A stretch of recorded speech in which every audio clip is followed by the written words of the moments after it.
Hey guys, TechMentor here with the video for you guys. In today's video, we're going to talk about the iPhone 6s and if it's worth it in 2022 or not. This phone has been around for a really long time and it's a question that, well, we need to finally answer, and it's going to be still worth it in 2022. We're going to talk about this year and then the future of it and what you can expect out of this phone if you're thinking of buying one, if you have one, or simply just want to know what the status of the 6S is going to be this year. So let's dive right into today's video. If you don't know yet, the iPhone 6S here was released back in September of 2015 during Apple's annual announcement of their iPhone. So right now in 2022, well, we hit over 6 years already, and because it's the beginning of the year, later on it's going to be almost 7 years since this phone has been out. And originally when it came out, it was on iOS 9, and right now, as you know, we're on iOS 15. So this phone sort of broke the barrier of how long Apple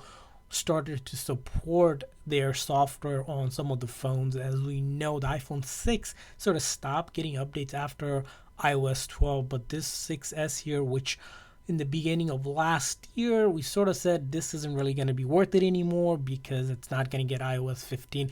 But to our surprise, later in the year, when iOS 15 announcement was made, Apple finally said, hey, we're going to support iOS 15 on the 6S. Again, it was a big shock to everyone and made this phone sort of worth it a little bit more while. And if you had it, it was pretty much exciting for you because you still got the next update. So that's going to be the biggest thing about this phone. It's been a phone that's been around and probably going to be around for some time.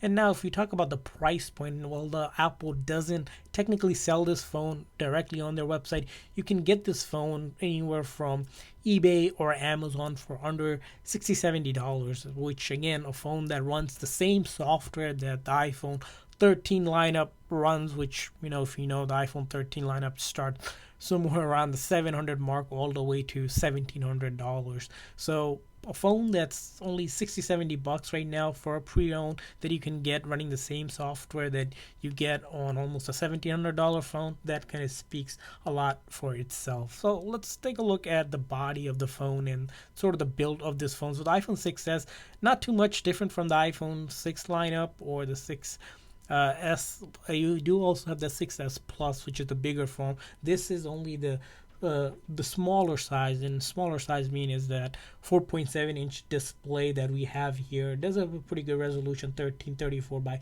a 750 pixel resolution. Nothing compared to some of the newer Pro models, but it does for its time used to be pretty premium. The one thing, of course, the 6S sort of had before Apple started to remove that completely was that 3.5 millimeter headphone jack. So if you missed that headphone jack where you had that for your speaker dedicated, that is where the 6S stands, and it's kind of known for that. Of course, other thing like Touch ID was kind of a big factor on the 6S, and then 3D Touch for the very first time. So when you click on something, you're able to get that pop-up menu. So that was kind of some of the distinguishing factor from the regular 6 lineup. And other thing to talk about is that color choices. So this phone actually came in, of course, the three base colors. You have that space gray, silver, and gold, but then there was this special gold that came out. This is the rose gold, as you can see here. Again, really unique color. You don't see this color anymore on the newer phones, but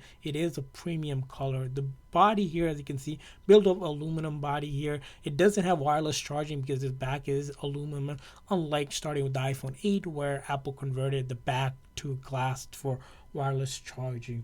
So that's going to be some of the things about the body of this. It is really small and really light. So if you're really holding this in your hand, putting in your pocket to go, again, in your hand, depending on size of your hand, it's pretty easy, lightweight to get going. So now let's talk about a little bit about the hardware of this phone. Of course, this is a 2015 model. Of course, things have changed right now. We're running, if you're looking at the latest iOS chip, it won't be really a comparison, but it does have that A9 chip with 2 gigs of RAM. Again, right now, newer iPhones start with almost 6 gig of RAM. So 2 gig doesn't seem like a lot, but it still can pretty much dish out some good performance on the phone itself here. And if we talk about phone, it does have couple different storage configuration is another thing you probably might be considered. So this model comes in 32 gig. You get 64 gig, which seems to be the base for now on the iPhone.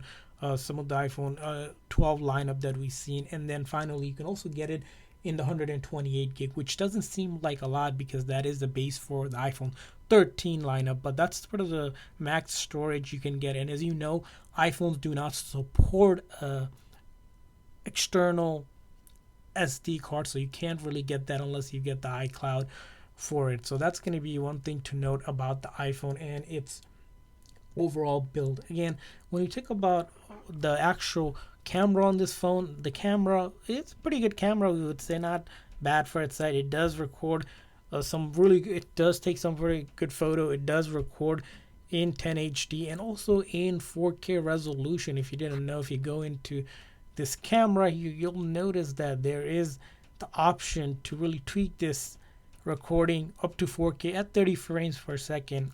It doesn't have the 24 or the 60 frames per second, but you can record in 4K. Again, the display isn't quite 4K, but again, the phone can record in 4K. Not sure why you do that, but that's sort of what Apple does. And of course, if you're just taking regular photo for someone using it for their camera, of course, iPhone cameras always sort of been their selling point, and that is the case with the iPhone 6s as well. It does have that 12 megapixel camera, not compared to some of those triple cameras we've seen, some of those photography grade stuff, but it does do an okay job to a decent job for its camera build. Audio on these are pretty good too. As you can see, the speaker here that we have, this is some really good audio here. Now let's talk about the battery. So what kind of battery does the iPhone 6s have? Well, comparing to some of the newer phones which have almost 3000 mAh or greater, the iPhone 6s doesn't seem like it has a big battery.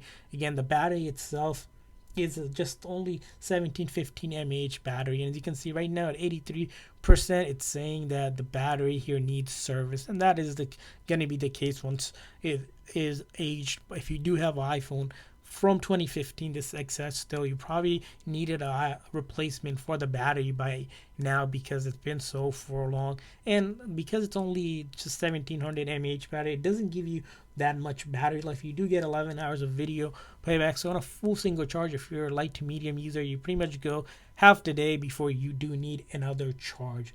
And finally, let's talk a little bit about the software. We mentioned briefly the software right now. Again, you can run iOS 15. Originally started with iOS 9 and being able to get 6th generation major update. Again, phenomenal, but the question now becomes, is later in this year when Apple releases iOS 16, will the iPhone 6s get that update? And we think it might not. It might be dropped, and that's where it's going to be the decision if this phone is worth it or not in 2022. And it's going to be one of those questions that it's going to depend on what you're looking to do with the iPhone 6s. Again, if you're simply looking to use it for calling and simply browsing and texting, it's going to be worth it for you because of course you're not spending or dishing out a lot of money, and this is probably a phone that's probably good for a younger child or elderly parents or someone that's just really wants to do the most basic stuff, don't care about all the jazz and whistle and bell to it. You don't really care about,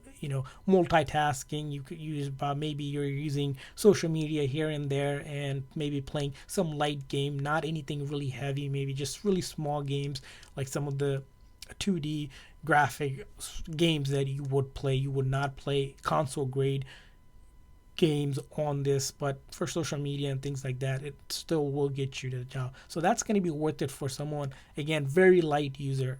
Again, this phone unfortunately is not going to be worth it later on in the year as it goes along. If you're someone that's looking to use a phone for the next 2 to 3 years, again, anything more than this year, this phone is going to be obsolete, to be honest, and it's not going to be a phone that we recommend if you're going to be looking to get the most out of your money in terms of longevity of this phone. So it's kind of coming at the end of its life, which we thought was going to be last year, but this year honestly it's going to be the end of life for the iPhone 6s. So we want to hear from you guys. If you guys use this phone, have used it, your opinion and thought about the iPhone 6s going into 2022. Leave a comment in the comment section, and if you found this video helpful, please make sure that like and subscribe button. Thanks for watching, guys. See you guys next time.